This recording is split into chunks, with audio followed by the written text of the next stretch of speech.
Hello, I'm Ben Mankiewicz. Welcome to 31 Days of Oscar on Turner Classic Movies. And remember, the Academy Awards are coming to you later than usual this year, but they are coming, April 25th on ABC.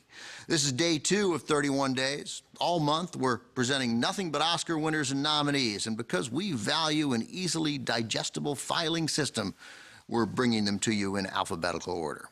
We're in the B's tonight, and up next, a picture that dominated Oscar night, released in November of 1959, Ben-Hur.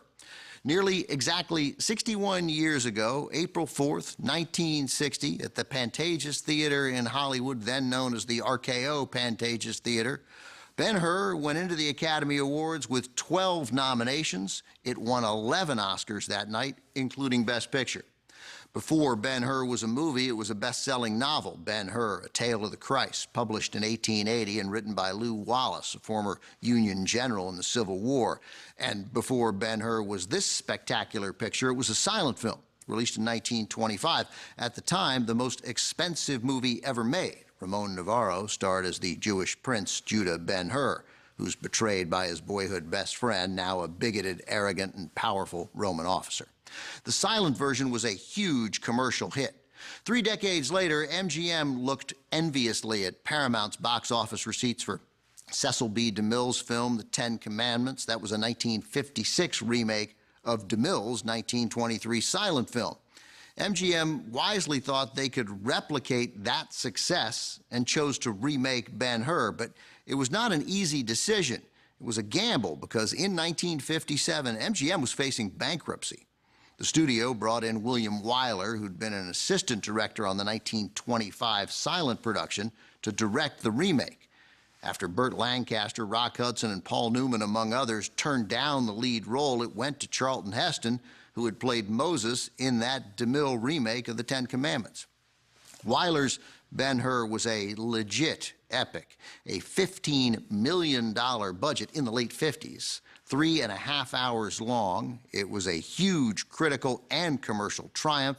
It made more than enough money to end bankruptcy talk for MGM. And those 11 Oscars made history. It became the first movie to crack double-digit Oscar wins, which included Best Picture, Best Director, Best Actor for Charlton Heston, Best Supporting Actor for Hugh Griffith, Best Cinematography for Robert Surtees, and Best Score for Miklos Rosa. From 1959, also with Stephen Boyd, Haya Hararit, and Jack Hawkins, Ben-Hur.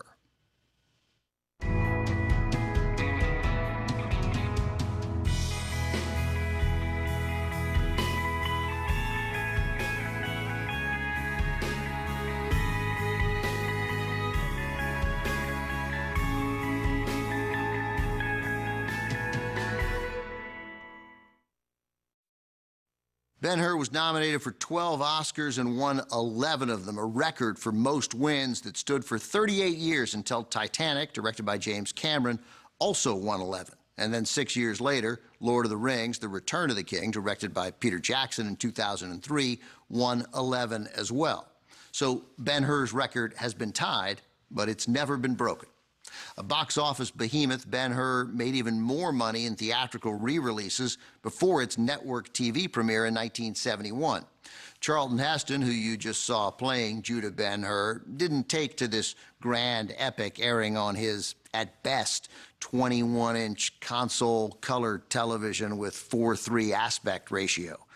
I turned it on for a few minutes the other night, Heston wrote in a letter to director William Wyler, and I almost cut my wrists.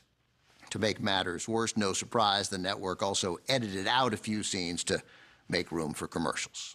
Up next, Henry Fonda and Cliff Robertson star in a taut political drama, The Best Man.